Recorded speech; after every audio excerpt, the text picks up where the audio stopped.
Well, hi there. Yeah, it's me. Usually, you know how this goes. Totally freestyle. And just in case oh, what's up, that one girl, Allie? And I did promise, I promised an amazing human being who has been a supporter, a watcher. Remember, I'm very careful about the chosen words and language I use because of the ever so prevalent hive minds that walk these YouTube streets, the ones that dictate who you can and cannot support. You are a traitor if you happen to like or appreciate or even consider something said from that guy or that guy or that side. And I just want no part of that within this little channel, this spot. We celebrate your ability to independently think for yourself. We celebrate critical thinking. So I'm not going to name names, and I don't even think it's that deep. I do want to mention I feel that there is somebody, maybe subconsciously, unconsciously, perhaps attempting to drag me into some kind of an internet beef. But we've discussed here, I believe, how we feel about such things, which is ain't nobody got time for that. Okay, I had steak for dinner. I've had all the beef I can muster. I am not gonna come onto YouTube and just go through some sort of a beef or drama fest for the sake of commanding your attention and getting hate watchers and views. That comes for free anyway. I just got a text while I was live. Bear with me, and I got something special. And I got a whole bunch of stuff. And if Josh, if you're watching, brother, I know you're waiting for us to get together to do Stuck in the Middle again. I have just specifically recently been feeling very kind of solo, if that makes sense. And hello, Queen Survivor. Hello, that one girl. That Allie. That one girl, Allie. Okay. Check her channel out, by the way. Okay, we do support each other here. That is okay. Support each other. Let's just not worship any one thing or make it clear we're a gang of some kind that will dox and stalk others. That will never be a part of what this channel is or is about. So, oh, hold on. Sorry, this just in. Uh-huh. Cool. Copy. We'll get to that when we get to that. What up, Sly? So, let me open up with the joke, right? Let's get an icebreaker in. Oh, goodness gracious! I didn't prepare properly, but thankfully, I've learned me some lessons on this little planet here. Boom, and now I've just granted audio because I'm a master of my craft. So here, I was worried I wouldn't be able to find this video, and it's hilarious. So behold. I'm going to make a prediction right now, okay? What we're about to watch is going to be what it's like maybe 5 to 10 years from now, is what I says. So let me go ahead and enlarge this video if I can without breaking this new computer that can't fit on the monitor. Here, let's just play the tape. Dig right in. I love it. Okay, the first word I can't get it locked in. It's a son saying mom, dad, and now we're off to the races. Dad, can I tell you something? Yes, of course, sweetheart. I'm dating someone. What's his name? Her name is Sarah. I'm straight. Okay. What did you just say? No, let's not. No, let's Carol. just calm. What's up, What did baby? you just say? I'm He straight. said he's straight. So let's just all breathe through this. No son of mine Okay. will be straight. Here's the thing: when you're young, you experiment. You don't. And Yeah, there's this is a things that you- phase. I love you, no matter. Honey. No, I'm not doing this. Okay. What do you think of Celine Dion? Are you? I would not be surprised. I'm like sincerely, I'm not. There's no jokes within these bones at this time. Dead serious. One day, the liberals, the left, will be so pro LGBTQ that they will condemn and demonize heterosexuality. As I mean, they're already kind of doing that. I mean, I don't want to add to the sensationalism, blah, blah, blah. I don't want to be a headline poster. That's why I don't use my hashtags in such a way, But don't be surprised if just one day, a couple years from now, this might be the reaction, the way things are going. I don't know. He doesn't know about Celine Dion anymore. This is tough. You know, maybe you're just not a bottom. Yeah, sweetheart, you should just try one time being a top. Tonight, we will all sit on the couch. We'll watch. What should we watch? We'll watch Hairspray. Hairspray. We can, as a family, just scroll through Grindr. He's our son. He's not my son. He just needs some time. Mom, Dad, There you go. So I appreciated that humor. I thought it was hilarious. And, you know, a lot of truth is just said in jest in general. Like even in movies, for example, for whatever reason, you know, I felt the need after I had a pretty tough week at work and I started to just binge watch some older shows. And I start watching the things that used to be like considered kind of everyday, exceptional, funny by the standards of mainstream or societal. And then now, like I just, you know, I brought it up to my father. I was like, you know, this kind of humor right here, it would never, they would never try to repeat this because people or the mainstream that is absolutely biased towards the left, they coddle the left with kid gloves. That's why things have gotten so damn out of control. I have to still get used to myself referring to the left as someone that no longer identifies as being on the left. It's a very strange thing, but it's fascinating to me that this 38-year, hey, Nina, oh, I'm glad I mentioned I'd say something, but now that you're here, I remember. I'm pausing everything. Yeah, y'all know how I can go on my rants and my diatribes. Nina here did something sweet, okay? And it's the little things about having a platform. I don't say having a platform is a blessing and you shouldn't just use it use it however you want, really. But if you believe your audience or the people that sacrifice their time, because time is a sacrifice, are really sitting there willing and wanting to watch you just hash it out for 8 months or more or years about you griping, whining, or being angry with people, talking with people about other, I couldn't think of any more of a pointless existence. I'm not throwing stones, but I'm giving my honest observations. I will never understand. I'm glad that my tenure, as it started in the beginning, lasted for only, X amount of months, and that I had to walk away and came back with a completely new perspective, which gave me a new perspective.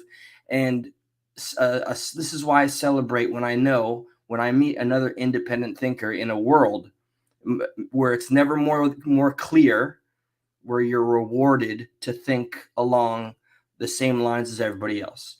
So Nina, you left a very simple comment and it hit me in the heart.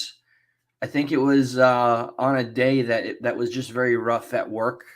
Like there was some psychologically and emotionally demanding occurrences. And I think I read your comment, which was very, just to know, it was like on a day where I was not live. I didn't go live. And Nina was just like, I really enjoyed the last live you had. And when will you be back?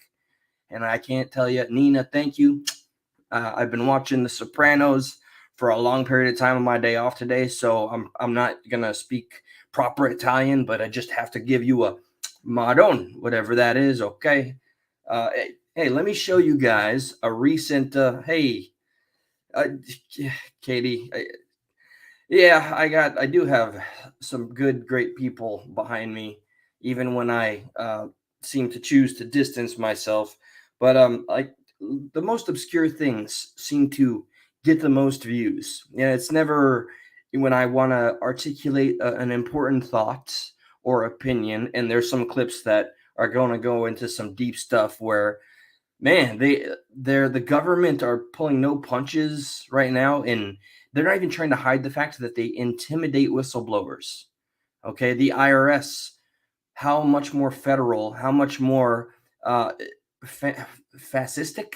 It's not a term, I don't think. Draconian can it seem when a whistleblower outs something negative about the government, which should be protected and celebrated by the First Amendment and everything that comes with it.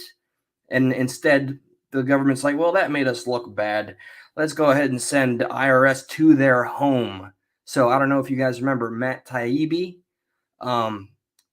They went physically to his home, and clearly it's intimidation. That's the guy who went and got the 500 documents that prove the FBI were having active meetings with Twitter before Elon Musk purchased it, and they were actively censoring and controlling who could say what to whom, to which constituency.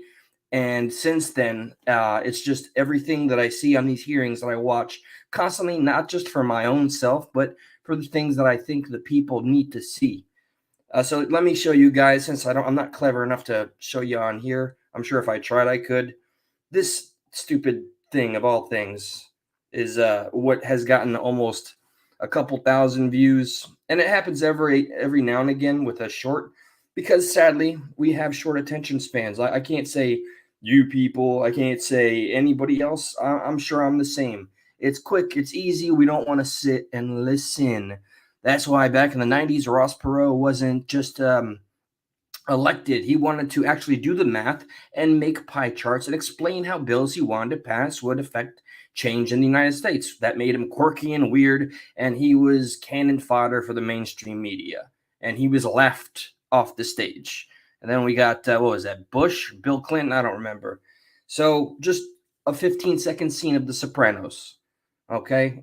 And I'll proudly share it again. I'm surprised it didn't get demonetized. YouTube is a very strange place to have free speech, but apparently I am winning every time I make a complaint or request for a review when we talk about sensitive content, i.e., let's get them all out. COVID, Hunter Biden, cover-ups, corruption, the DNC, BLM, the vaccine, yeah, all that good stuff.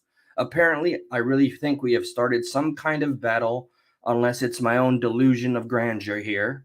But I do believe we've started something, and I intend to see how far it can be pushed.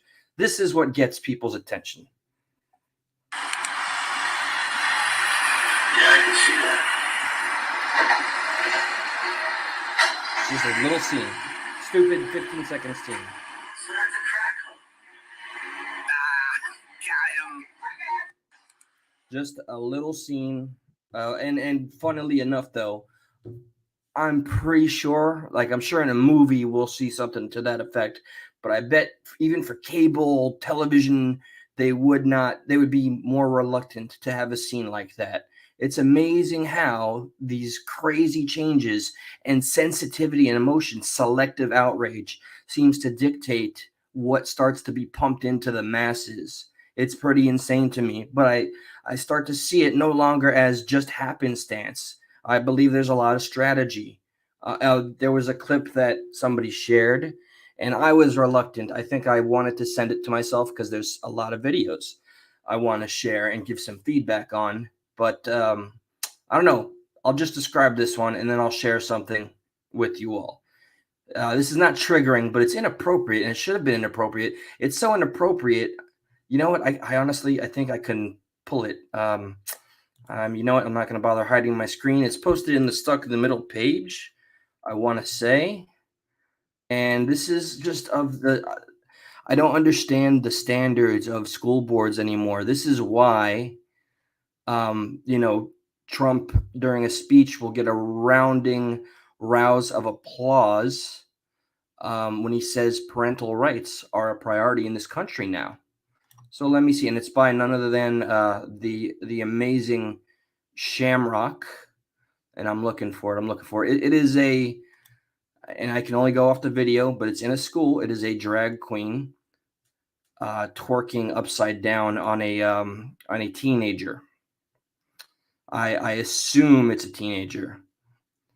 I'm scrolling. Oh, look, more turf news. So I can't find it right now, but anyway, maybe it's for the best because it is. It's not something that sits well with me. Like, how can they advocate? There was another post shared by the New York Times. You know, super pseudo intellectual cartoonist. He went and put the elephant, which represents. I love the broad strokes and the irony of a broad stroke with literally being drawn by a brush stroking, had an elephant looking at two windows. All right, on the left side, if you had a screen in front of you, would have a bunch of children of various age groups and color, culture, background. Right? No, I'm sorry. On the left side, it was all guns, pew pewers, YouTube, pew pewers, magical devices that spray bullets. I'm no longer going to worry about watching my words. I'm over the eggshells. So it's the elephant, which is Republicans. I guess I'm of that number now because I intend to vote DeSantis or Trump. And I'm still worried about the possible fraction of the new demographic I find myself in. And in the paper, in the Florida paper, which is where our boy DeSantis is, apparently there's a loophole law where he can still finish his term as governor here in Florida, which I'm all for, and still run for president. And I think that would be a first, an American first, mayhaps. It's right out there in the living room, but I'm not going to go and look for it. Oh, okay. So the cartoon. So the rhino, the Republican, is looking at a wall of guns and he's looking at a wall of children, and and the box goes, which one? It's never that black and white, but that's what the mainstream, that should be an example of how stupid they think we all are, you all are. They think that things and issues with layers of nuance are that simple because we're that stupid. Now, I want you to use that beautiful brain you all have, we all share, our beautiful, separate, individual minds, and really just call them out on the bullshit. Okay? It's not about you're restricting the entirety of the Second Amendment. Something did just pass, thank you, Biden administration, which is not, to me, it's not legally enforceable, but the ATF is going to be all over it. It's officially passed. My old buddy Brock, who you've seen on Stuck in the Middle, he is a future officer, has shared with me that it's so funny when Democrats or liberals, they come after the guns and they don't even know the operation or the basic maintenance or parts of it. So they've taken away the right to have I don't know, it's not really a bump stock. It's more of like something for support that you can add on to a firearm, not a rifle. And now it's a felony. Now that's a felony. So look at the draconian age for what it is when it comes, and everything is just happening ever so slowly, but even more radically. All right, so let me see some of the videos that I felt were relevant. All right, I do see before me the IRS agent. Let me flip the script here and give you guys a view of what I see. And we're off to the races. Cowboys, cowgals, and he, she, z's, a, zems. Here is the IRS agent. And I love that just when we demand answers from people that are supposed to be What if you could do and that receive our hard-earned money to go on their paychecks, they can't account or answer a damn thing. Point blank. IRS commissioner asked point blank about agents visiting Matt Taibbi's home by Greg I can't get that name right, but props to the man. It's just the simplicity. We're asking for the most basic, fundamental things. I never thought I would be ever in my life. Okay, I am a lifelong liberal, progressive Democrat, and right now just things have gone too far, radically left, for me to stay in that position. I was the one in the crowd that said, how are you all going along with this? I can't.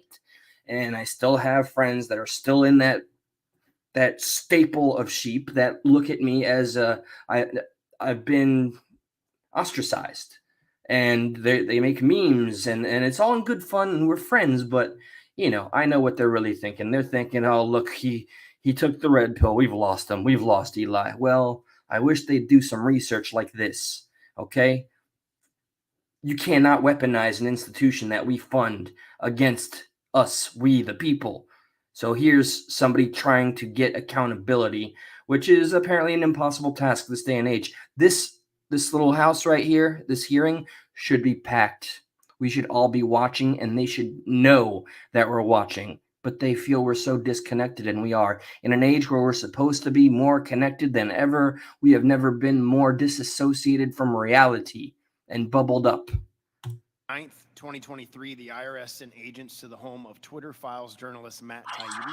I hope the audio is okay. Bear with me. I'm going to watch the chat as this goes so I can listen. During his testimony in front of the House Select Committee on Weaponization of the Federal Government. IRS agents don't generally just show up at taxpayer homes, making the situation even more bizarre. The agents left a note telling Mr. Taibbi to call them. If this was an issue that could be handled with a phone call, there would seem to be no reason to send the agents in person.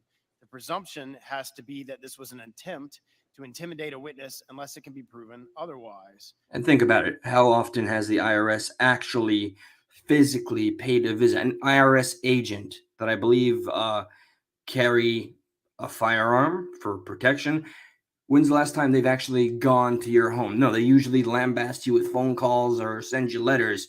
But of course, the biggest whistleblower of this year, of the past few years, in my opinion, showing the literal subservience of the truth by the left-wing media and mainstream muddled together, showing that Republican congressmen and women had their freedom of speech stifled and silenced, outright banned and censored to their constituency, almost completely stripping it or changing the narrative of how the work that the people we vote for are doing is not getting done. We were not able to publicly see this congresswoman that was making certain comments that were detrimental about COVID and negative effects about the vaccine. It's the same song and dance, but it's always the same stuff we uncover.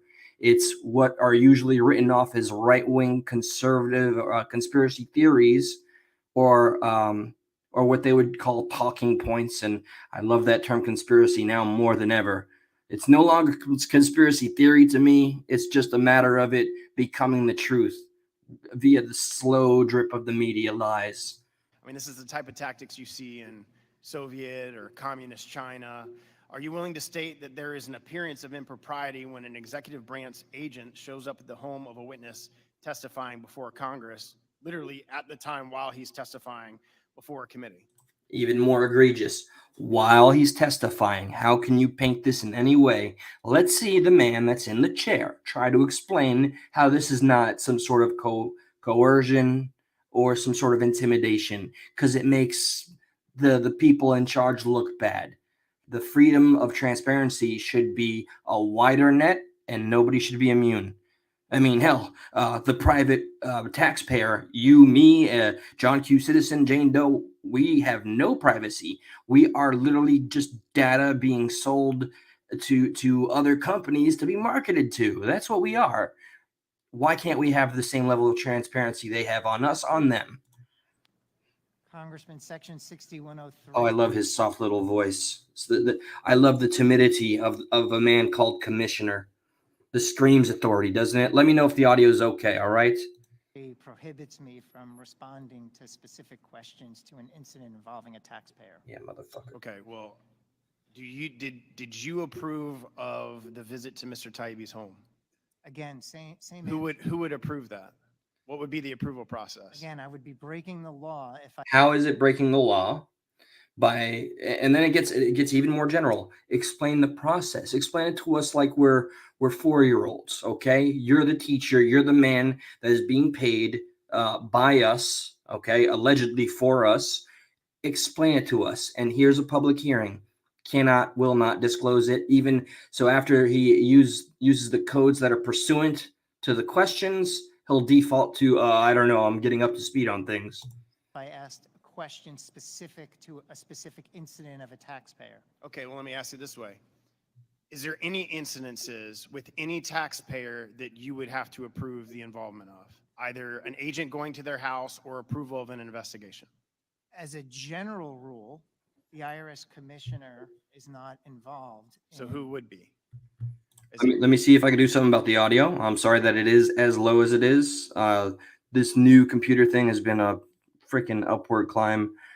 We'll do the best we can until we can't, but I'm never going to give up. We're never going to give up.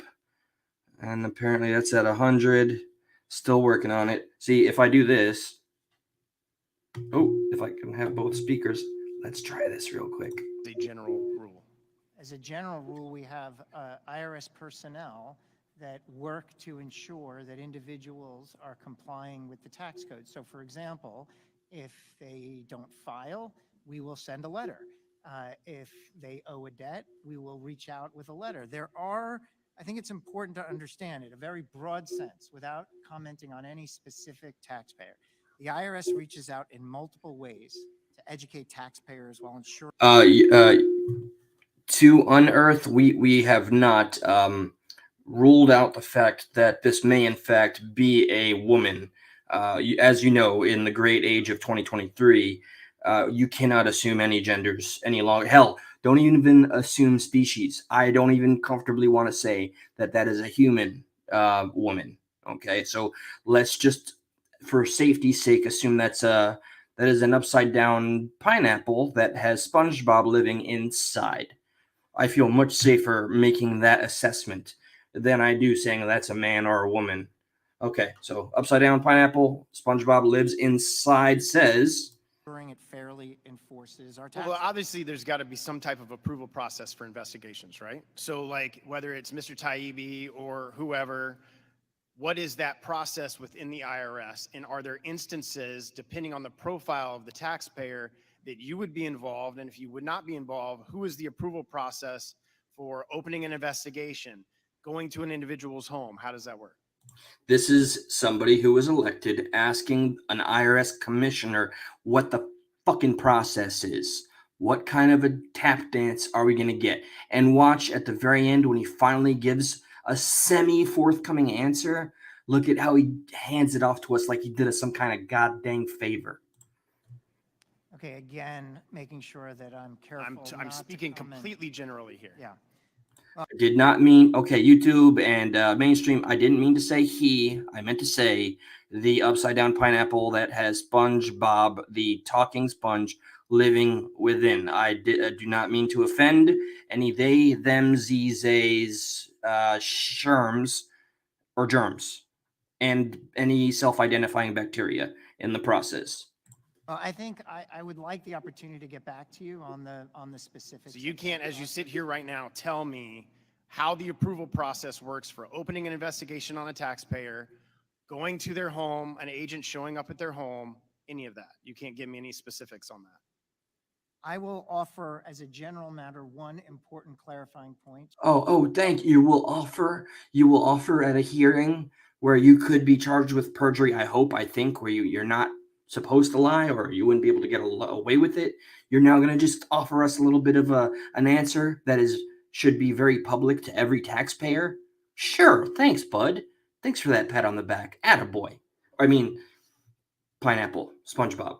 To your questions, which is any home visit that occurs is typically after the taxpayer has been contacted through a letter or some less invasive method, and we were not able to contact the taxpayer in that way. As a very general matter, I can share that with you. But in terms of your question of the complete process of an investigation being opened at the IRS to closure, I'm not prepared to provide you an answer with full fidelity because I'm still learning the process, and I will get back to you. So the acting commissioner who has the title commissioner, how would we feel if, I'm just imagining, like, anybody that's in charge of something with an authoritative title, job title, okay, does not know the P's and Q's or how to explain A, B, C to anybody that's literally funding their paychecks. And this is, clearly another example. They don't rely on just the checks that they're given by the taxpayers, the kickbacks and the dirty deals, all the things that these evil parasites seize and claim as their own, and then choose to delegate what to whom. These we don't need transparency. When we can see right through these pieces of shit. Okay. So you said generally that if somebody's showing up to somebody's house, it's obviously been elevated. So would that be a criminal I did not say investigation? that. I did not say it was elevated. I said that we would. You said you would have opened an investigation, right? No, I did not say that. I said that we would typically try to reach a taxpayer through a letter before we would do any kind of additional outreach. And if we failed to hear back from that taxpayer, then going to someone's home is a possibility. So would that be a criminal investigator within the department that would go? You know, the IRS for a spell were trying to contact me for a few years. Took me some time to call back and resolve the matter via check, but can't say. I mean, perhaps if I was on the grand stage at a public hearing due to revealing a conspiracy of our own government colluding against our interests, perhaps then we could have resolved the issue in a more forthcoming way. I love how we have to play ball. We have to pay up, and they answer to nothing. What are we really paying for anymore? There or a non-criminal investigator? As a general matter, it would Yes. often be a non-criminal investigator. The House Oversight Committee has discovered numerous LLCs affiliated with Hunter Biden, where it appears he was laundering money through the LLCs and paying for basic living expenses out of the LLCs. Now, I know you can't speak to specific taxpayers, so I'm not going to ask you that question. But that's been public knowledge since, you know, the laptop became compromised, since the entire administration, as we know it, has been compromised. I cannot believe I just saw a headline just generally scrolling, or Josh shared it on Stuck in the Middle, where there's an article that made that the headline just simply stated, "This is where Biden succeed and Trump and DeSantis fails." At what? Having cohesive thinking patterns and speech? What does he do better? Roll over and take money and have great relations with our alleged enemies or the countries that are literally in textbooks as not having our interests at heart? Yes, in that case, Joe and company are super effective at their jobs and making us look absolutely appallingly terrible. And the days where we were mad about tweets by President Trump, I would do anything to live back in that time. And that's when I was one of his staunchest not advocates. I was against him, and I was on a tirade because I thought I had a point to prove. That's the thing. When I have grown to understand when you have support for someone, but when you go that extra mile and try to shove that support, or what I've learned to call perhaps the anti-support, which is what gets people like Biden and Hillary at the top seat of the election. It's, I have no integrity of my own candidates, but I hate that guy. Yeah, and the whole lesser of two evils very much benefits a two-party system. Sun Tzu, Divide and Conquer 101. But if the House Oversight Committee has evidence of a crime that was committed or what appears to be tax fraud or tax evasion, who would they get those documents to within your department? Is that something that we should get directly to you? No, again, the IRS commissioner would not be involved. When there is and again, not specific to any specific taxpayer, but when there is an allegation of any kind, particular from a... What's up, White Dragon and Patty? It's good to have you. I was going to make a rhyme there. Patty, good to have you. Now, nope. That's sorry. We're listening to, and you'll get it later if you rewatch the beginning. This is the commissioner of the IRS who identifies as a pineapple that is facing upside down that currently has SpongeBob living within it. We do not assume anybody's species and or genders in 2023. I will not have it. I'm watching you. I'm watching how you think. A whistleblower or anything like that. Or evidence deduced from a oversight committee in Congress? Exactly. So What who would it be within your department that would handle that investigation? Inspector General. Within IRS? Yes. What is Well, he doesn't, it's the tax inspector general it's the Inspector General for Tax Administration, Russell George. And anytime I learn of an allegation, a credible allegation that something isn't right, I immediately refer it to the Inspector General to do the investigation. And as I said, then I stand back, let the Inspector General do their work. And my one ask of the Inspector General is, let me know how I can help. And I wait to hear back from him. So I'm just trying to wrap this around so I fully understand. Yes. So you, as the commissioner, are not involved in making any of those decisions. So regardless of who it is, again, I'm not asking a taxpayer. At no point in time do you get involved in. Did you just say he's not asking a taxpayer? No, you're asking a literal person in a position of extreme authority over all of us, the commissioner within the IRS. And he can't do anything but name drop his superior for any context or answers, and can only speak in general. Tell me that they have no respect for us without telling me they have no respect for us. Making investigative decisions, Correct. enforcing. We are dollar signs and data, nothing more. We don't have a soul to them. I'm reminded of one of Rockefeller's old friends. This is a story I heard a long time ago, so let me be brief. There was a friend that was falling in with that level of wealth and that group, the elite, and he was so turned against what this young Rockefeller. At the time, this individual was in his, let's say, maybe 40s to early 60s at most. And the ex-friend who stepped away and out of that limelight, being called or considered one of them, was disgusted when they were having a talk, not about altruism, but about asking this individual, this member of the Rockefeller family, how he felt about people during the 2008 collapse and the economic crisis. And the Rockefeller fella, I wish I could get this on record instead of just using my memory here, just laughed in his friend's face and was completely baffled. Legitimate, sincere narcissism was amplified, and he was just like, it's us versus them. They don't matter. It's you and us, or it's just our family. That's all that matters.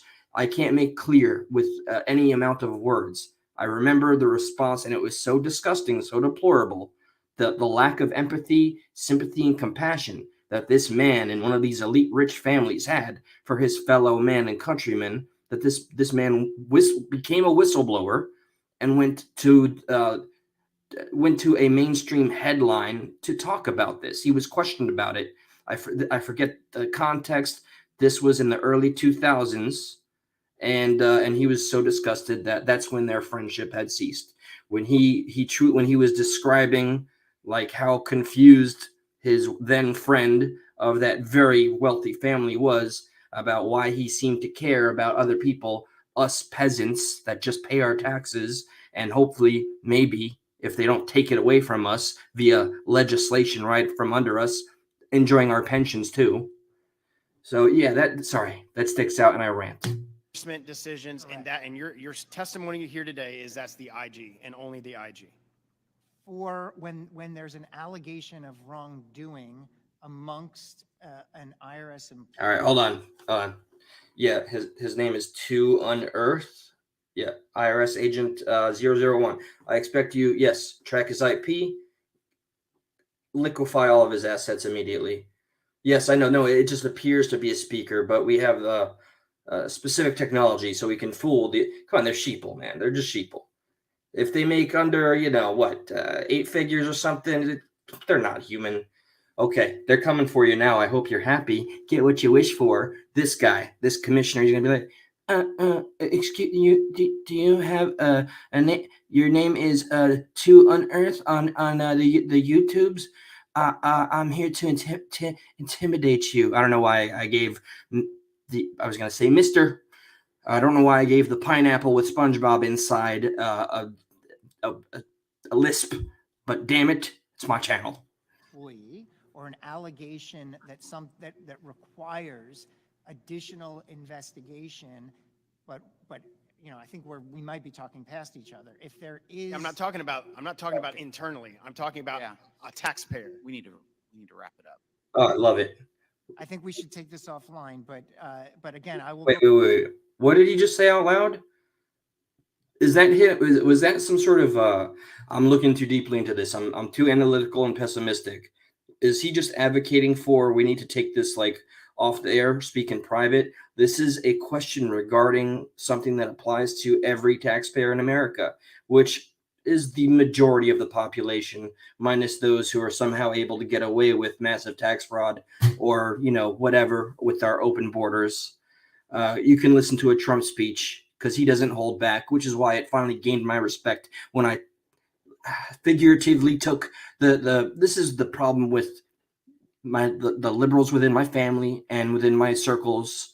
They act like that the superiority of morality is completely reliant or contingent on how offended one can get. And if you start making rules via that, there'll be no room for conversation. You won't even be able to ask questions. And that's how they maintain their ground. Go back to the important point. Cindy D, my son's life mattered. Welcome, sweetheart. It's lovely to have you as always. The IRS commissioner does not generally engage in decisions about individual taxpayers. If there is an allegation that something is not right with respect to IRS operations, the inspector general investigates it. If it just involves a taxpayer and they're being investigated for tax evasion, that decision is made not at the commissioner level, but at the bureau level within the IRS. I yield back. My time's expired. All right, Senator Paul. hold on. Sorry. Okay, I can kind of speak normally. So I'm running into some things that I forgot I sent to myself for these purposes, and I really don't want to disappoint. I'm very concerned about the integrity of the audio with everything I play, but I'm conflicted. I went and saw a movie that I need to see again because I was too damn tired. And, hey, Cotton Candy, what's up? Great to have you. Look, I know this is like a non-thing. Like, this is stupid what I'm about to say. Don't worry. I have no ending capacity for my own stupidity, though. Just in case I ever rubbed you the wrong way back when I first came onto the scene, I was not entirely myself. So when I went to your channel and was completely disrespectful of the content you had and were covering, I was busy catching up of whatever was relevant to me. That was selfish. So I know it's old, but I remember things. So just want to go ahead and share that. So this thing is Lori here. Lori, if you're here, let me know. Otherwise, this little piece of this clip from '98, it's titled in a very sensational way, okay? And I don't advocate that. That's why my titles are long and drawn out. And oh, look, the volume was low. Yay. All right. So what I'm about to play, what I'm coming to terms with playing, this is the avenue where I'm weak, and I never want to represent something I am not sincerely about again. I've prided myself on my transparency, and I want to be recognized for everything I am and for nothing I'm not. I never want to be recognized for being a fraud or any of those things. So when it comes to the right-wing aspect, now that I am in the right, just like I called out the left and left the left, there's the elements where I seem to struggle sometimes is where people say they see demonology, symbolism, and I'm spiritual. I am not a religious man by any circumstance or definition. I guess if you want to get quite literal, I'd be what's considered an agnostic, as I would preach the gospel of I truly don't know. But I am very open-minded, and I've been to many, many different churches and religions.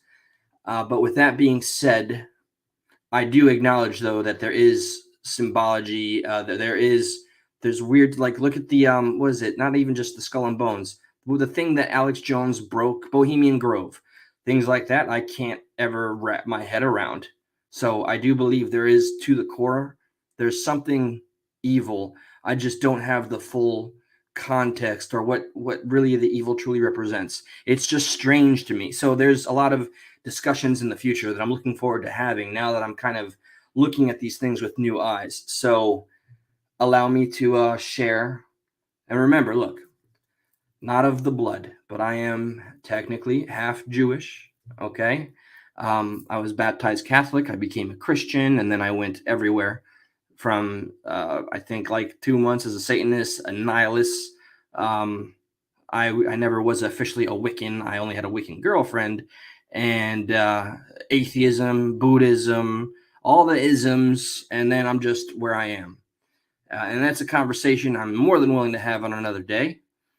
But so with the whole Jewish thing, I bring that up for a reason.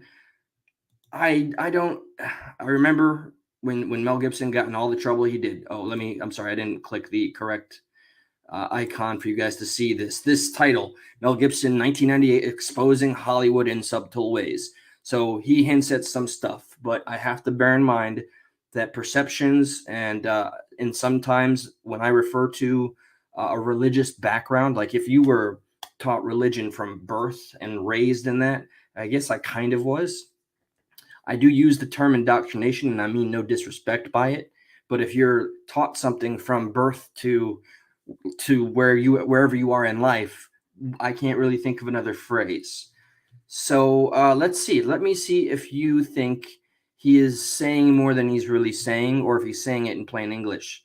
This is where, and every video I do, it's been a while, but I've found myself reinvigorated. I read every single comment when they finally load up. So please give me your feedback on what we're about to listen to, because I don't truly know how I feel. You're here, basically, right? You live here. Great audio now. Okay, we're in it, guys. Get ready. You're part Most of the system time, yeah. now. Yeah, really. I guess, yeah. Yeah. I integrate. I hear an echo, and that's not normal. Hold on.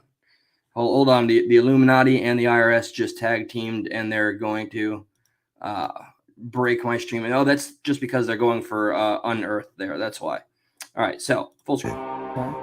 I mean, obviously, it's pretty much based on money, the system here. It is. Yeah. The system is completely based on money. Yeah. The studio system. Yeah. To a degree, I think the way I hook into the system is based on money. Is there a collective ethos, or somebody once said my problem was I didn't understand the social contract. 10 points for adding the ominous music. And I did watch the entirety of this story before the movie I had seen yesterday began. And ironically enough, it was a movie about hell, we'll say. So, okay, I'm going to try to, I have to use the fair play doctrine a little bit and interrupt here and there. But let this little wild ride begin. There are echoes of a lot of truth. And then there's like a specific area, and I'll let you know when, where I'm like, you're starting to lose me, Mel. Yeah, I now understand what that means. Yeah. Do you understand it? The social contract? Yeah. I think I do. Yeah. What is it for you? The social contract. You can't get mad. Mm-hmm. You can't get mad. You can't let it get you, because you have to make a deal with everyone else, and it's almost unspoken that you are going to be fucked over at some point. Which he definitely was. Remember, his diatribe was extremely anti-Semitic, but he was going on about, the Jews owning everything. And then now that's an area where I'm willing to have civil conversation, even a little bit of a heated debate. But that's where the diatribe went. Here, I think he gets more poignant, and you'll see when he starts to talk about actual Satanism. By people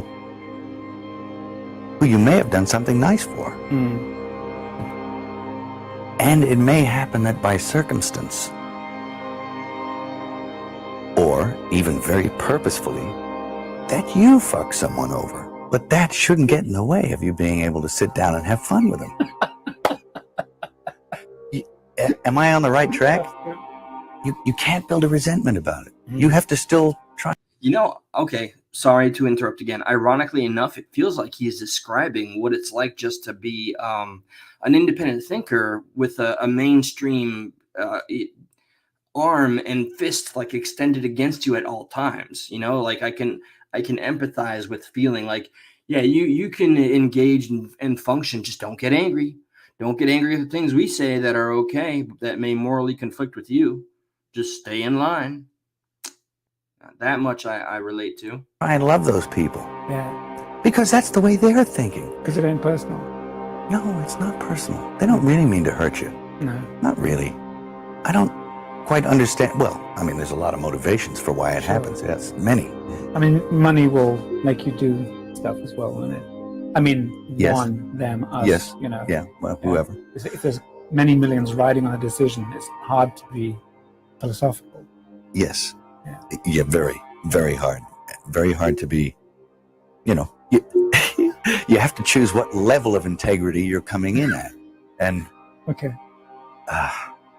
and I've often felt it. I've sat there and I have felt the knife slipped firmly in between my shoulder blades and tried to have it shoved through the other side through my heart. I mean, this is a bizarre place. This full interview is available on this very page, so don't feel that this was cherry picked to look any kind of way. I watched the original. This is not an egregious example of the original context. This is pretty on point. I just wanted to clarify. And it doesn't take very long, and I'm sure you've experienced this if you've stayed here for any length of time. You come in, you're fresh from the outside, you're off the boat, from the farm, still got shit on your shoes, you're in here, people are charmed by that, that you've still got shit on your shoes. They're charmed by the fresh approach you bring to it, and that's a real thing. Mm-hmm. But they're also stroking the shit out of you, licking you all over. And that's kind of good for you, too. It's great. But it doesn't take very long before you realize, or before it gets to you. It's cascading on you all the time. You can't get away from certain attitudes, from certain modes of behavior that this town and the industry dictate. And no matter how strong you are, when you come in off the farm with those convictions and a certain line of attack, no matter how strong you are going to be affected by this place. His whole opinion about women on film, from beginning to end, is very brief. This line stuck with me, and I'll probably never forget it. So this is Gibson quoting a big-time director he once worked with.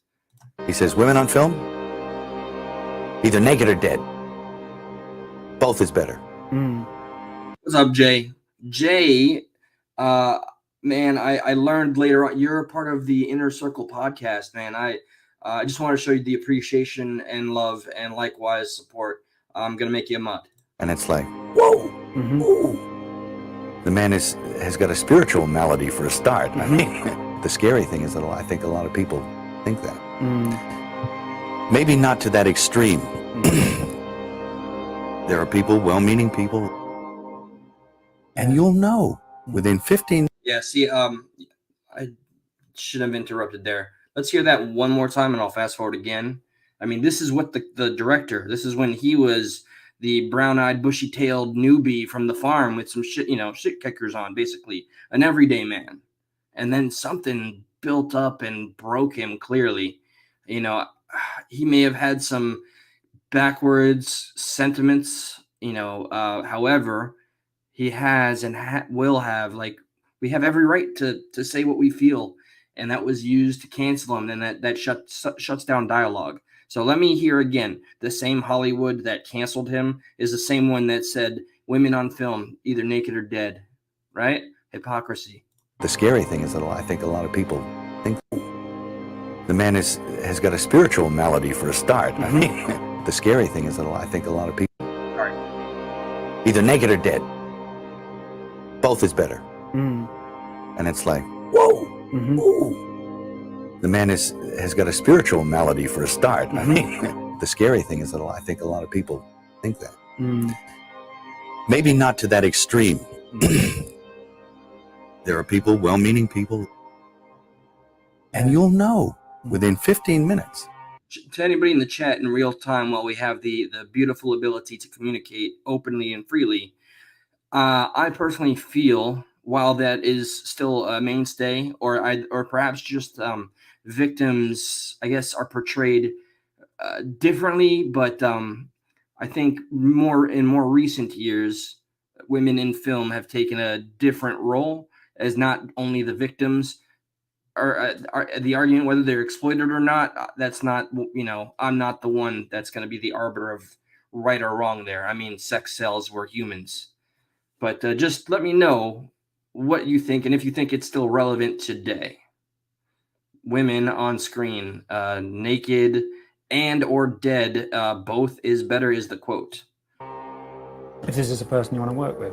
Mhm. Yeah, no worries, Jay, man. Plug any podcast you want. That's why I make mods, just for people that want to build one another up. Okay, this is the drama, save the drama for your mama channel. We focus on things that I believe are important, and hopefully that is shared. And I take any citations and information, any links to articles, the email progressivepatriot44@gmail.com. Seriously, look into them, vet them, and I propose them here on the show. Yeah, Christopher Walken, first time I ever did a casting session in America. Yeah. Terrified me. Me too. I mean, fucking hell. I came to meet. All right, so this is the strangest story I've heard from Mel Gibson in his entire career, and it's about a personal favorite actor of mine. So I'm just going to let him speak for himself, and you all be the judge. The guy, they said, oh, he's flying in from God knows where. Yeah, but he didn't 500 need a miles. plane, right? Yeah. It's like He didn't need a plane. He came in, he was doing all the kind of Scorsese stuff. And I said, have you had a chance to read the script? And he looked at me and he said, did you like my face? And I went, yes. And he said, well, that's fucking great, because if you don't, get De Niro. Fuck you, I'm out of here. And stood up and walked out. And everyone said, well, that I think was quite a good meeting. No, he came to see me on a rooftop in New York. I said, hey, can I talk to you? And he said, sure. He floated in sideways through a crowd of people. He was wearing black. And it was like one of those old vampire movies where they don't walk, but they glide. And he was a dancer, so he has he's very, graceful. Yeah. And he moved sideways and he just sat down in a chair next to me. And it kind of frightened me. And he's a very smart guy. And we started talking, and I didn't, say much of anything about reading the script, nothing. I just started talking. So fair use doctrine, once again, I am going to add, I do believe that one's spirituality and religion, especially with a strong enough conviction, can absolutely affect the lens that we look through when we look at people, places, and things. So while maintaining that in mind, hear him out. Talking about the Middle Ages, and he began to talk tortures. And we swapped tortures because I'd read this book on torture, and I tried to recall some of the most heinous things I'd ever read in this book, and he was like, oh, and he'd try and top it, and it got, and my assistant was there, and he left because he couldn't stand it anymore. Yeah. The air had turned cold, and then he left, and I wanted to leave, and because I knew that I didn't want to work with him, and he was getting scary. Yeah. And then I turned around, and it was on top of the Peninsula Hotel. I turned around to avoid his steady gaze at one point, and I was looking at a building with the top of the sixes on it. So there was a huge illuminated 666 in red. And I went from that to that to that, and he started smiling. And I thought, oh no, Chris Walken is the Antichrist, See, so that's a heavy story, and that's my second time hearing it. So I personally have to take it in, and I take everything into consideration to formulate some sort of a common sense consensus. I want to know, was Gibson under the influence of anything at this party, or does he just look through the lens of a very Christian man? And I, because I do have a large circle of friends that are Christian, believe it or not, that I interpret things just wholly differently than myself. But from that story, you hear it, and it's pretty outrageous, I think, right? So, okay, let me let the rest ride out here. I'll think, and you'll resent it for a little while, then you have to let it go. Otherwise, you'll eat yourself alive. And I think it takes that kind of cockroach resilience to survive in this town.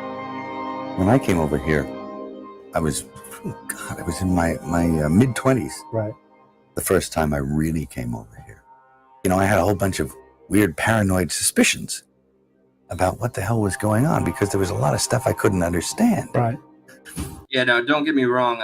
Ali. The Hollywood is Holly weird, and I have no doubt in my own personal conviction / conclusion that it is a hub of absolute debauchery.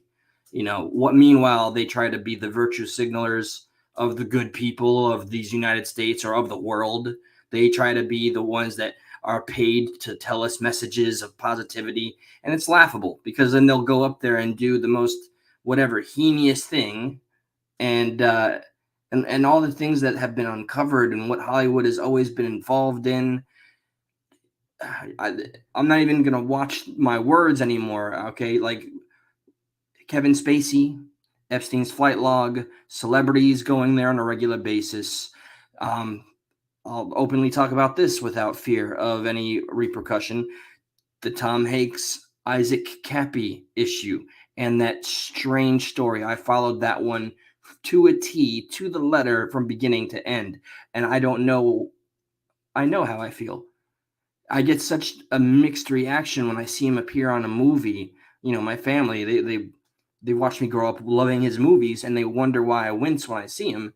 It's because, I've gone down some rabbit holes, and I don't have the ability nor the power to really draw the strong conclusion and say with certainty, I know this or that, But if you're familiar with the Isaac Cappy, Tom Hanks thing and that tweet that I think he took down and his strange affinity for taking pictures of, what was it, kids' gloves or gloves in general. And I don't know, it's spooky stuff, okay? And Hollywood is the main central station of weirdness and perversion. And nobody was really bothering to explain it to me. They don't.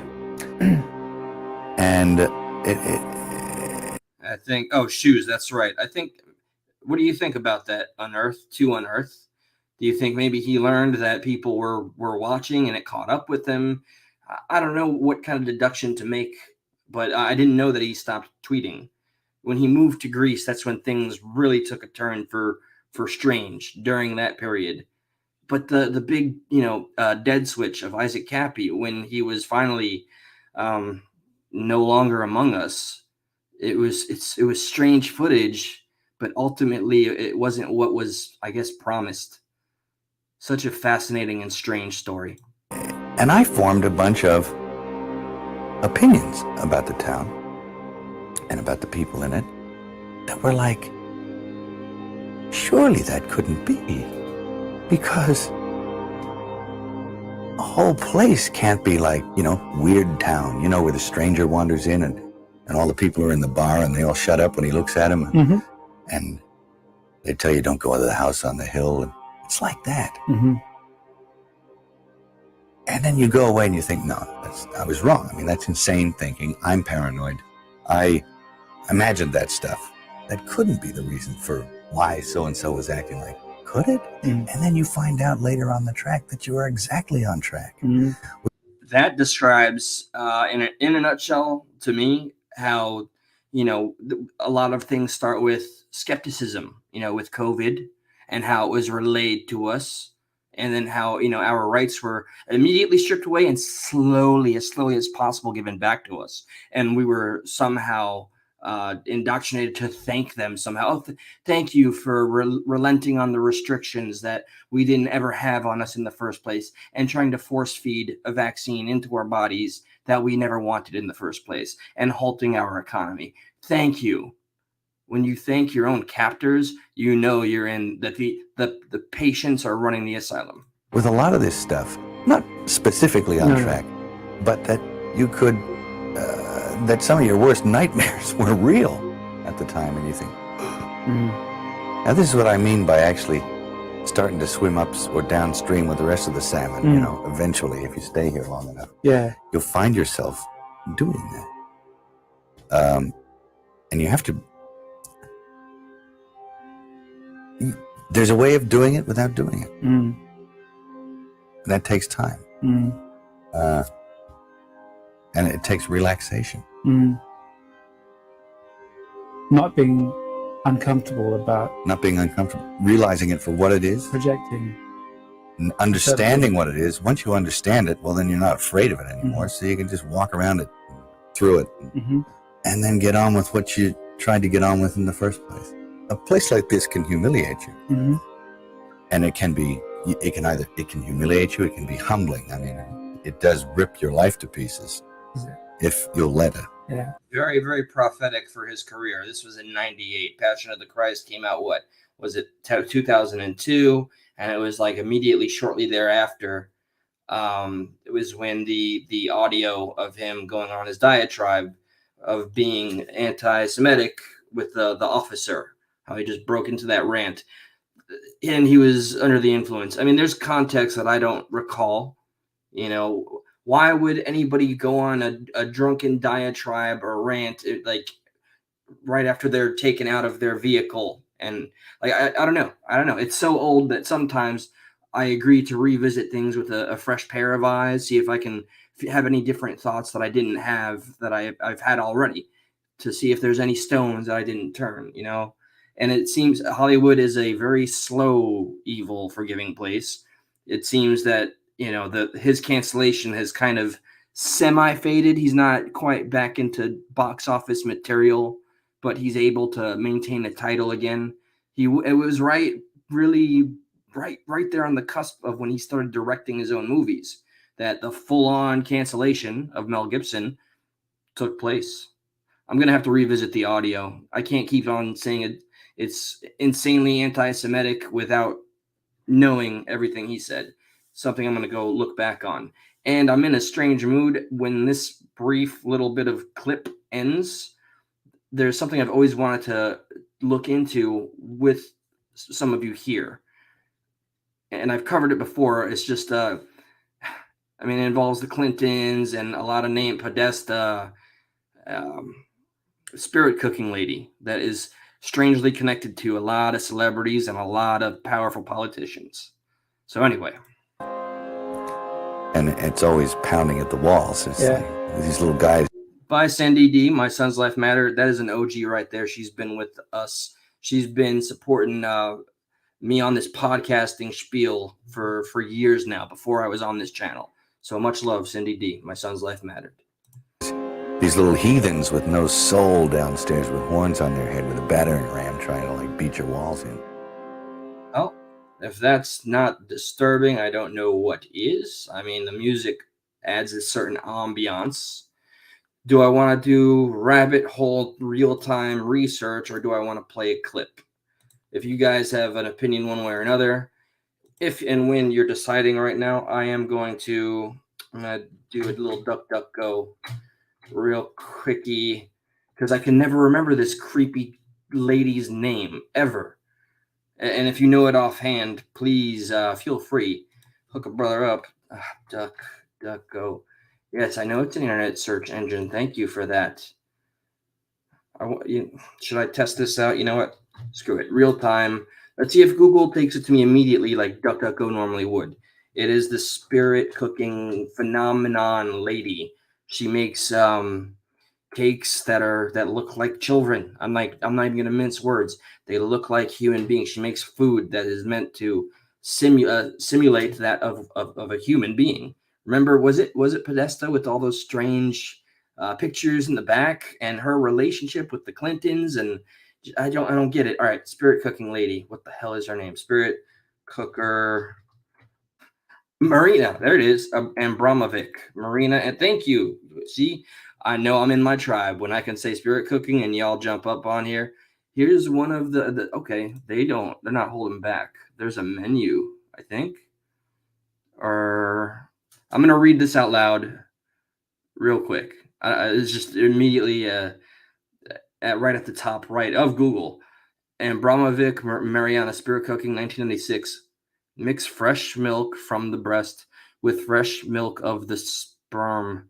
Drink on earthquake nights. On your knees, clean the floor. With your breath, inhale the dust. Wash your bed sheets in lemon juice. Cover the pillow with sage leaves. With a sharp knife, cut deeply into the middle finger of the left hand. Eat the pain. Facing the wall. Eat 9 red hot peppers. Take uncut 13 leaves of green cabbage with 13,000 Grammys of jealousy. Here, let me turn the stream to all of you. Yeah, it's creepy as shit, right? There's nothing not creepy about this woman. Steam for a long time in deep iron pot till all water evaporates. Eat it just before attack. Fresh morning urine.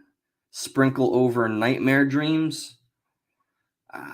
Well, I mean, to put it lightly, I can't say I'm a fan of her work. Let's see what's the immediate strain. I should not be on this search engine with this crap. But Lady Gaga has called. Yes, this is a guy. No. Lady Gaga has called Marina Abramovich her hero, her spiritual guide. Taught her everything she apparently needed to know to come up with this caricature.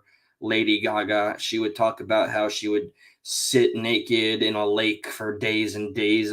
I don't know what that's all about. Okay, so The Guardian 2020.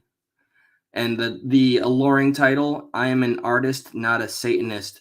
You know, if you usually have to clarify something out loud, all right, I'm enticed. What is she looking like? She's oppressed here. That's the creepy little lady right there. She loves getting naked time and dining with royalty and the elites. Every morning, Mariana Abramovic gets out of bed and puts on a pair of slippers. One reads fuck and the other negativity. Oh, how positive. That is how, you know what? I'm not interested in her op-ed. Hey, there's her with the skull. I'm quite taken with her woodland hut overlooking a river which has no electricity or a bathroom, only a giant crystal, a chair, and a bed. How often does she go there? Let me see if I can find some interviews.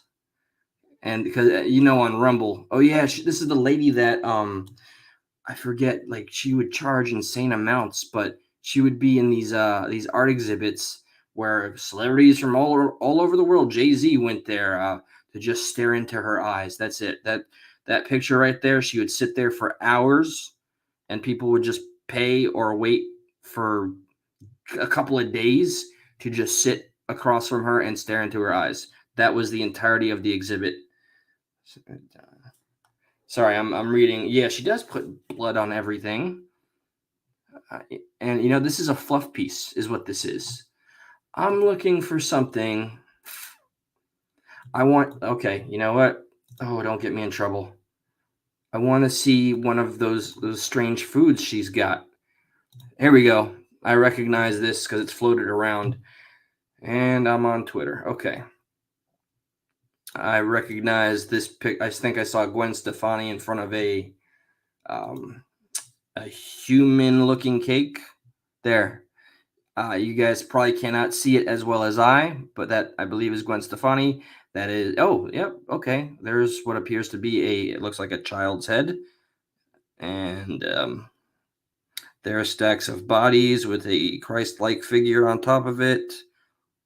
Okay, let's find something a little bit more substantial. I don't like looking at this stuff or this chick's anything, but I want to understand why she is so connected and highly sought and so wealthy. What is this here? Mariana, New York Times, of course. Mariana Abramovich just wants conspiracy theories to let her be. No, you've been too damn public about what you do and what you think, and through your art, I mean, people are going to formulate opinions, you public figure moron creep. Spirit cooking. There's the exact thing I read earlier. Eat the pain. Google is not going to give me the material, but I'm going to keep on just looking real quick. I'll make this somewhat brief. If you don't want to be accused of being a part or being a Satanist, like, don't pose with stripped goat heads. I don't know if it really bothered you that much. What is this on her? That symbol. That's an old school cross. Oh, there's the, look at that. What kind of creepiness is this? Sorry, those of you that came here not knowing what to expect. The channel is often a freestyle. Look at that. How can you die in there? And I can't tell if that's a real human. That's a person that's under the table. That's just staged.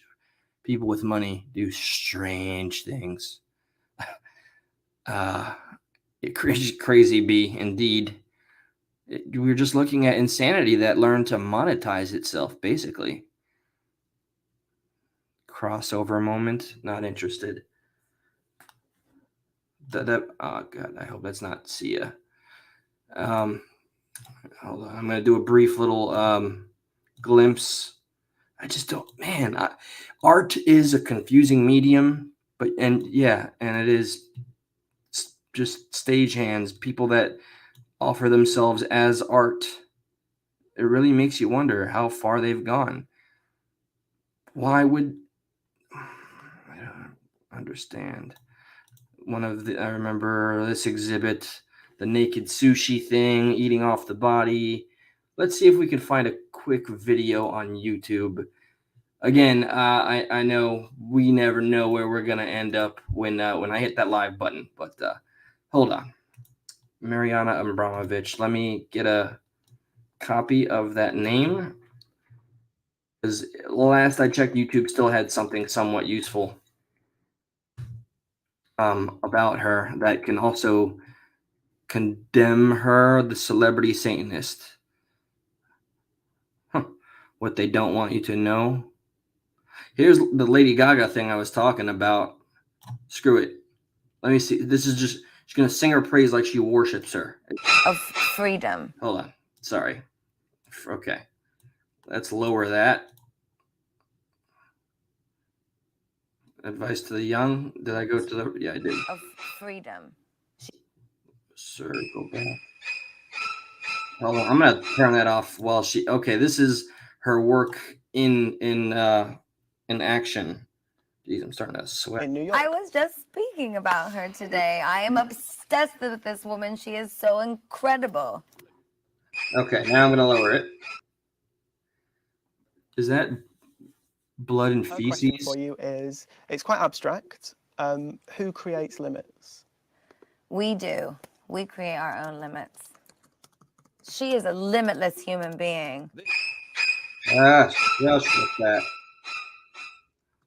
Okay. She is so incredible.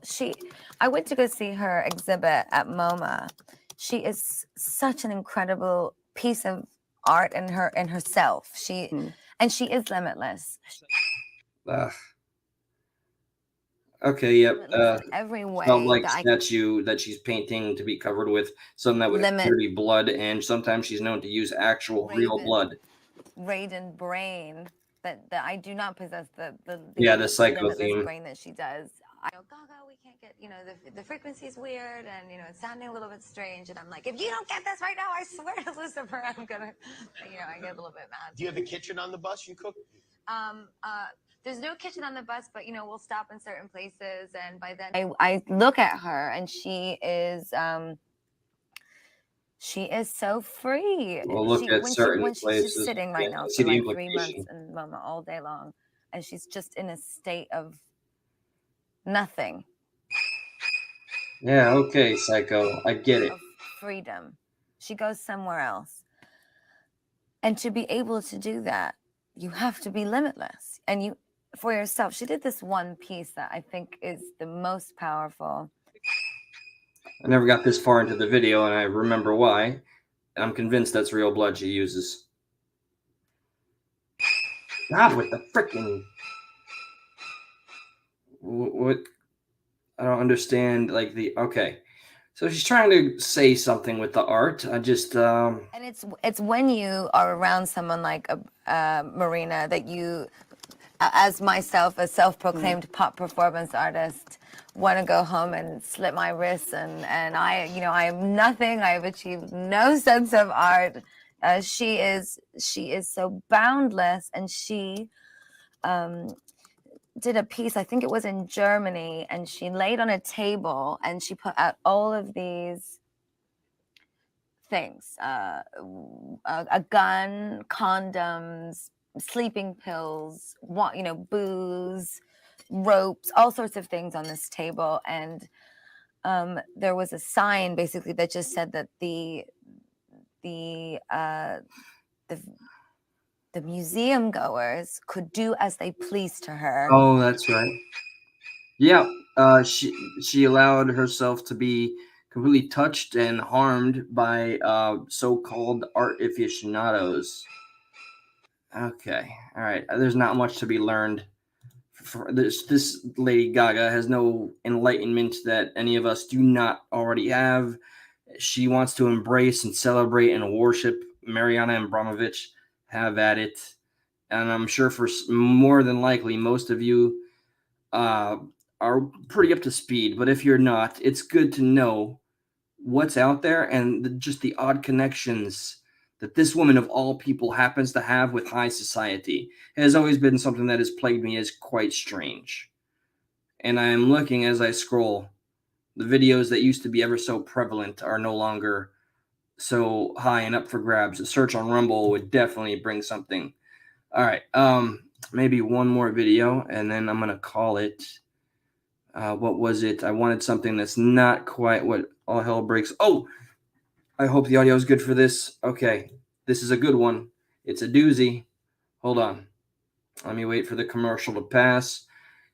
This gets ugly, and oh man, I'm actually excited. Okay, let me get the volume where it belongs. Let me offer a little bit of context. So if I recall correctly, because I shared this one with myself like maybe 3-4 days ago, I think. So we're going to get, you're going to hear a Democrat punk ass bitch who is trying to question somebody who's there for one purpose and one purpose alone. And there should be no confusion. Hi, Annie S. Welcome. Let me get on the screen here to explain something before this video rides. And this should be nothing short of crazy, and it should enrage you. I hope it does, because we need more. We need to show these people we feel more than they think. They think they've numbed us out and that the fight is out of us. So we're about to watch the woman that is at this hearing. The whole thing is centered around her, and she is there for one reason and one reason alone that we all stand behind. The victims of human trafficking, and the majority of which are children, both illegal aliens, migrants, immigrants, and legal American citizens. This woman is there for that. You're going to see this Democrat talking head, Swalwell, I think his name is. All he does is mention January 6th and her affiliation with it.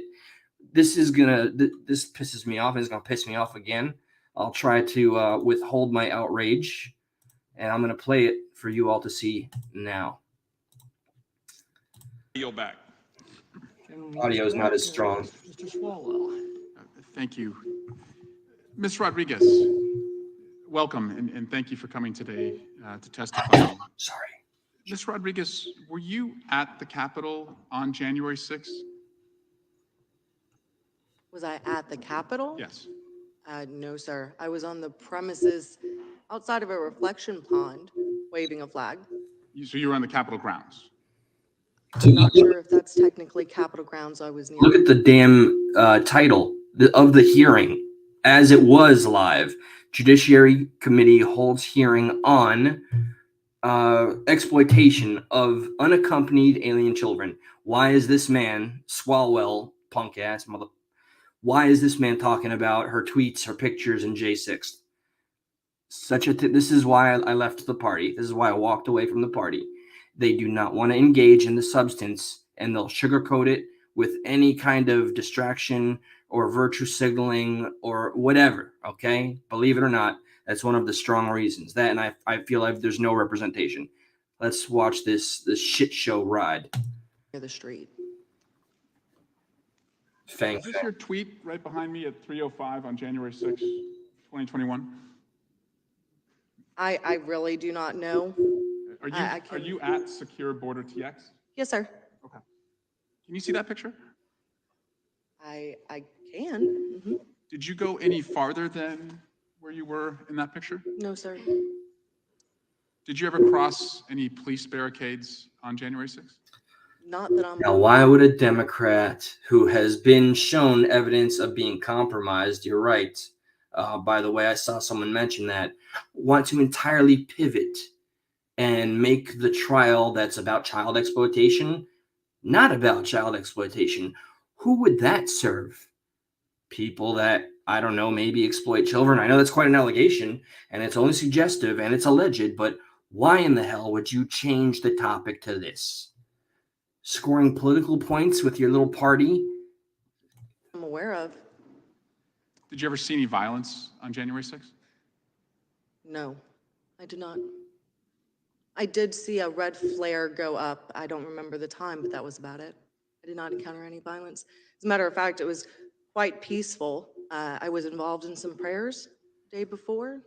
Oh my God, that vicious woman at that most violent of days.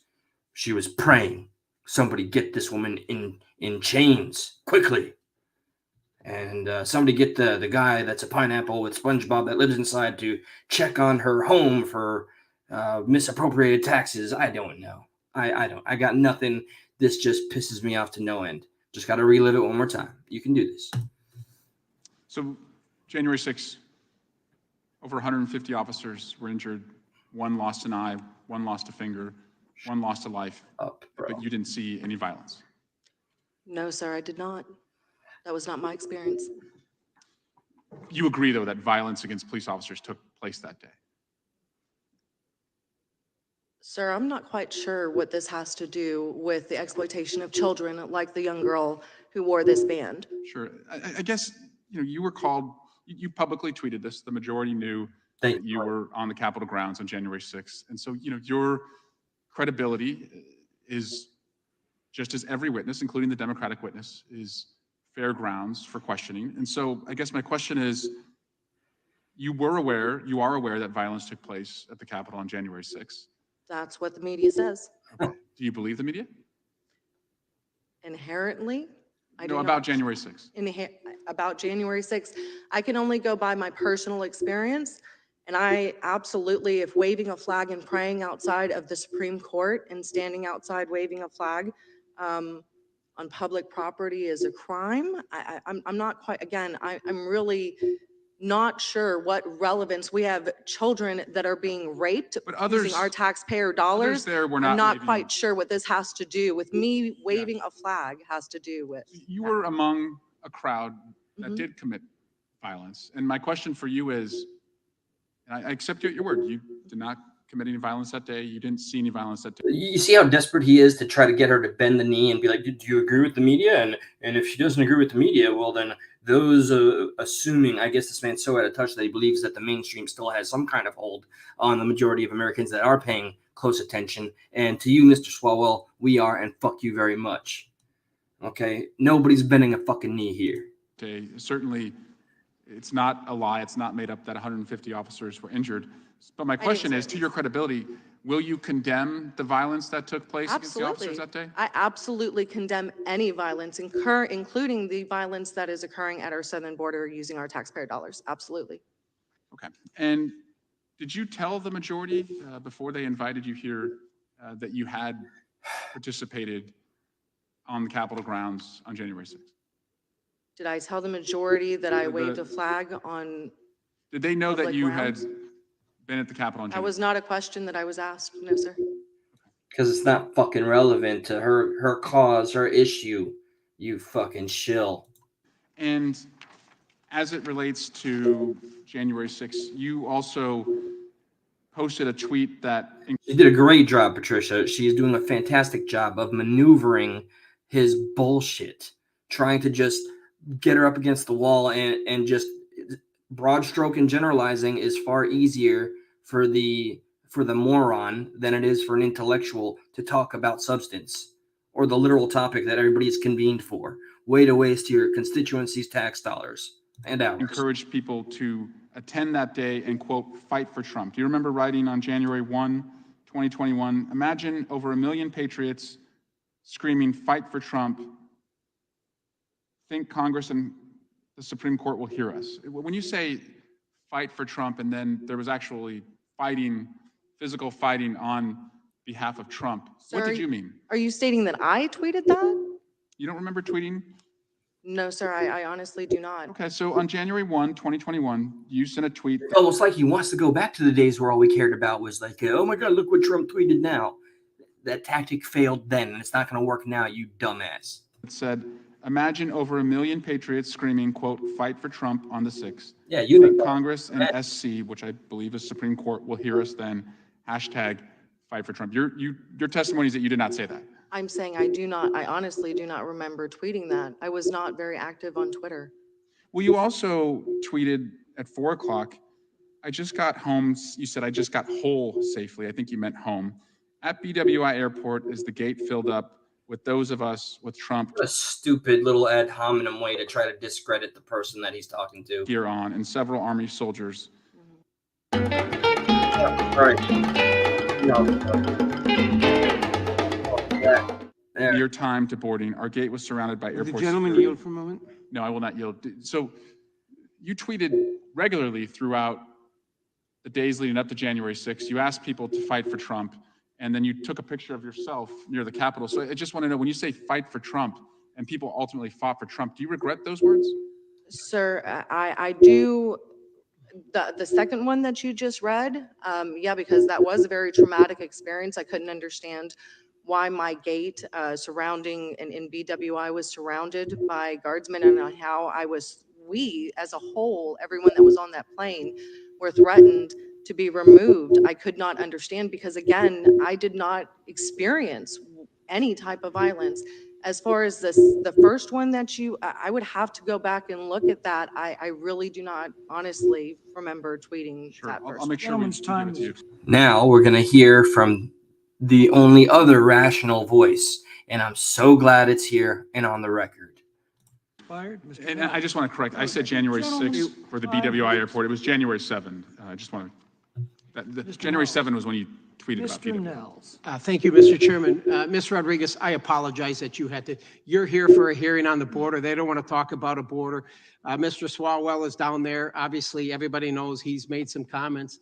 He's got a checkered past. He's alleged relationships. A checkered past? I would ask. It's my time. Mr. Alleged affairs, Checkered relationships past? with No, Yum sir. Yum. You don't get to say that shit. That's He not had true. alleged relationships with And- Yum Yum. Yes, the gentleman. I asked the gentleman's words. You can play at that game, Swalwell, you dumb motherfucker. Okay, you want to go all hyperbole with your headlines and talking points. The same game can be played against you by your own people behind the bench. I mean, I'm just shame on you. A woman, a taxpayer who is there about children, is having all of her time wasted by your punk ass shilling for what? For the powers that be, everything that you got elected to fight against, you freaking fake. Be taken down. You don't get to say Mr. that, Chairman, pal. Yes, the we ask that gentleman's the words be gentleman's taken down as casting a slur on another member. That is- I am here. He's making. I ask the Let's have words some of the order gentleman and be taken down as civility. casting a Let slur us on another have- member. Go ahead. Oh, actually said, no, I'm not taking that shit. Let's have some order and civility here, and we will take up the issues one by one. Mr. Chairman, I ask that the words of the gentleman be taken down as expressing a slur on another member. I join in that request. And the specific words were? And it's so sad. You know what? If the top comment is still there, it's a damn good example. Hold on. Let's see. Because I mean, it's the truth. It's the black and white truth of the matter. Here we go. Still there. To watch a member of Congress do this is more than nope, that's not what it was. Sorry. Hold on. Here we go. The top comment. Watching them take breaks every time someone says something, quote unquote, out of line to search out what rule they have to follow makes you realize why nothing good gets done by politicians. Thank you. And I mean, that's one of the many climbing and concerning issues of this country, that they're more concerned about decorum and apparently destroying the credibility of any concerned citizens that are critical of the administration, of the politician that has the helm and is trusted to to stray the conversation and have a dialogue. So shame on you, Swalwell, and thank you and apologies to, I'm sorry I didn't catch her name, and I should, but that's such an embarrassment to think that will be shown in other countries. Let me see if I can catch her name. Do you see that picture? I feel. I'm not quite, again, I'm really with the exploitation. All right. Well, I'm bringing this to a close, guys. Give me a moment here. I'm trying to figure. Here we go. This. Thanks for joining this little journey tonight. I guess I've grown to call it the Progressive Patriot Hour. Please feel free. Thank you, Queen and Shamrock in there, telling everybody here. And if I skipped or misspoke anybody's name, I apologize. Any topic you want investigated, looked into, send it over to me via email, progressivepatriot44@gmail.com. I do look into every single one very seriously. Feel free to continue to stay engaged and watch out for that hive mind thinking.